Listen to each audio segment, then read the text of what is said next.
Good morning students. Hindi की कक्षा में आप सभी का स्वागत है। आज का हमारा टॉपिक है भाषा की शिक्षक शिक्षार्थी संबंध में भूमिका।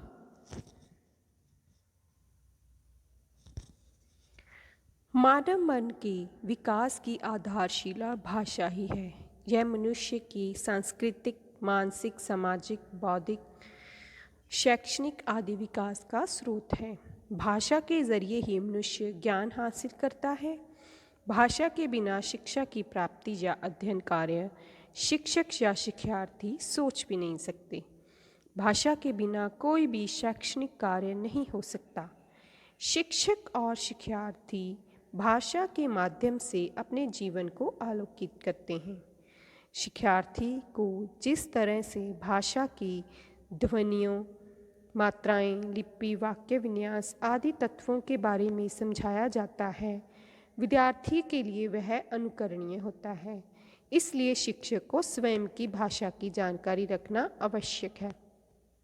यानी कि भाषा ही एक ऐसा मात्र साधन है जिसके द्वारा ज्ञान की प्राप्ति होती है।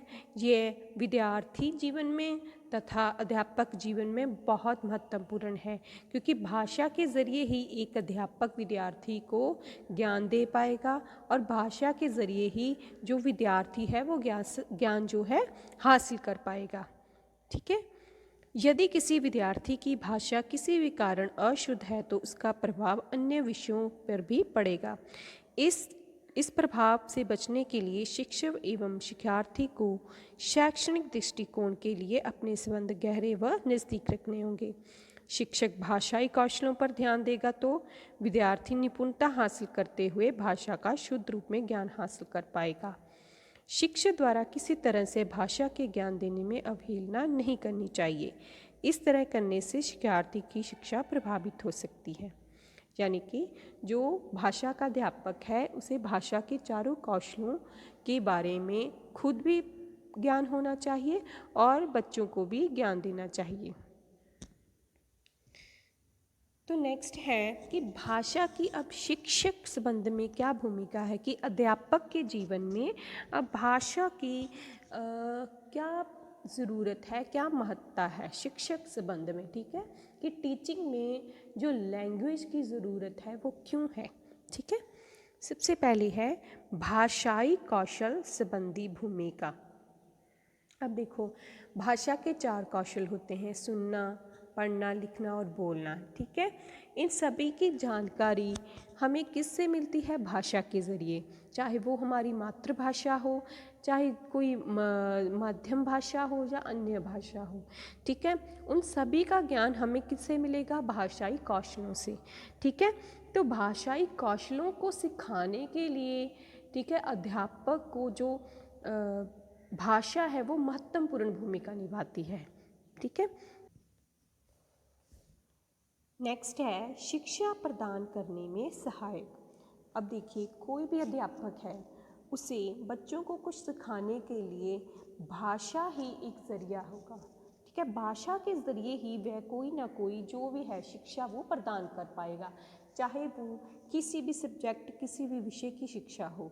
तो भाषा ही एक ऐसा मात्र साधन है जिसके द्वारा वह कोई भी जो शिक्षा है विद्यार्थियों तक पहुंचा सकेगा। ठीक है, नेक्स्ट है शिक्षक और शिक्षार्थी में संबंध स्थापित करने में सहायक। अब भाषा द्वारा एक शिक्षक अपने विद्यार्थियों से अच्छे संबंध स्थापित कर सकता है। शिक्षक भाषा के माध्यम से ही अपने विद्यार्थियों की रुचियों, अभिरुचियों, आवश्यकताओं, समस्याओं को समझ सकता है। इस तरह से वे अपने शिक्षक को प्रभावशाली बना सकता है एवं विद्यार्थियों का विकास कर सकता है। यह सब भाषा की सहायता से ही संभव है। नेक्स्ट है विचारों की अभिव्यक्ति भाषा द्वारा संभव। अब विचारों की अभिव्यक्ति भाषा द्वारा ही संभव है। शिक्षक कक्षा में अपने विचार विद्यार्थियों के सामने भाषा की सहायता से ही रखता है एवं अपने और उनके विचार जो होते हैं उनको भाषा के द्वारा ही समझता है। कक्षा में विद्यार्थियों को इशारों से नहीं बल्कि भाषा के माध्यम से ही समझाया जा सकता है। भाषा अध्यापक के विचार विद्यार्थियों के सामने अभिव्यक्त करने में महत्वपूर्ण भूमिका निभाती है। नेक्स्ट है संस्कृति का ज्ञान। अब हर एक समाज की अपनी अपनी संस्कृति होती है ना, जैसे हमारा कल्चर, हमारा पंजाबी कल्चर है, चाहे हिंदू कल्चर है, या सिख वाला भाईचारे वाला कल्चर है, ठीक है। सभी के अपने अपने रीति और रिवाज होते हैं। इन सभी का ज्ञान हमें कहाँ से मिलता है? भाषा के ज़रिए ही। अब हम बहुत सारे जो कल्चर है वो किताबों में पढ़ते हैं ना, किसी और लोगों का कल्चर पढ़ते हैं या फिर पश्चिमी देशों का कल्चर पढ़ते हैं, तो उसकी सारी हमें जो जानकारी है वो कहाँ से मिलती है? भाषा के ज़रिए ही, ठीक है। जैसे हर एक पीढ़ी की भी अपनी अपनी संस्कृति होती है। भाषा द्वारा इस संस्कृति को संभाल कर रखा जा सकता है। नई पीढ़ी भाषा की सहायता से ही अपनी संस्कृति का ज्ञान लेती है। अध्यापक भाषा की सहायता से विद्यार्थियों को संस्कृति का ज्ञान प्रदान करता है, ठीक है। नेक्स्ट है अच्छे नागरिकों का विकास, ठीक है। अच्छी शिक्षा प्रदान करने से ही समाज का विकास होता है एवं अच्छे नागरिक पैदा होते हैं। अध्यापक विद्यार्थियों को साहित्य की सहायता से शिक्षाप्रद कहानियों के द्वारा अपने विद्यार्थियों में अच्छे गुणों का विकास कर सकता है। वह देशभक्तों की शहीदी कुर्बानियों के बारे में बता सकता है, उनमें देशभक्ति का विकास कर सकता है। ये सब कार्य कैसे होगा? भाषा के ज़रिए ही। नेक्स्ट है समाज में रहने योग्य बनाना। अब एक बालक को सभ्य बनाकर ही उसे समाज में रहने योग्य बनाया जाता है। सभ्य बनाने में शिक्षा का बहुत बड़ा हाथ है एवं शिक्षा भाषा की सहायता से ही प्रदान की जाती है। अध्यापक भाषा की सहायता से उन्हें शिक्षा प्रदान करते हेतु उनमें अच्छे गुणों संस्कारों का विकास करते हुए उन्हें समाज में रहने के योग्य बनाता है, ठीक है। नेक्स्ट है चरित्र का निर्माण। अब चरित्र का निर्माण कैसे होगा? जब हमें अच्छे संस्कार मिलेंगे, अच्छे हमारे नैतिक गुण होंगे, ठीक है, हम अनुशासन में रहेंगे, तो ये सब अध्यापक भाषा के ज़रिए ही बच्चों में जो विकसित करता है ये वाले सारे गुण, ठीक है। नेक्स्ट है राष्ट्रीय और अंतर्राष्ट्रीय सद्भावना बनाने में भूमिका। अब एक अध्यापक ही है जो बच्चों में एकता का जो विकास है वो कर सकता है। वो ही बच्चों में राष्ट्र के प्रति प्रेम, अंतर्राष्ट्रीय प्रेम जो की भावना है वो पैदा करता है बच्चों में। किसके ज़रिए? भाषा के ज़रिए ही, ठीक है। अब नेक्स्ट है भाषा की शिक्षार्थी संबंध में भूमिका, कि भाषा की विद्यार्थी जीवन में क्या भूमिका है। तो पहला है विचारों को अभिव्यक्त करने योग्य बनाना।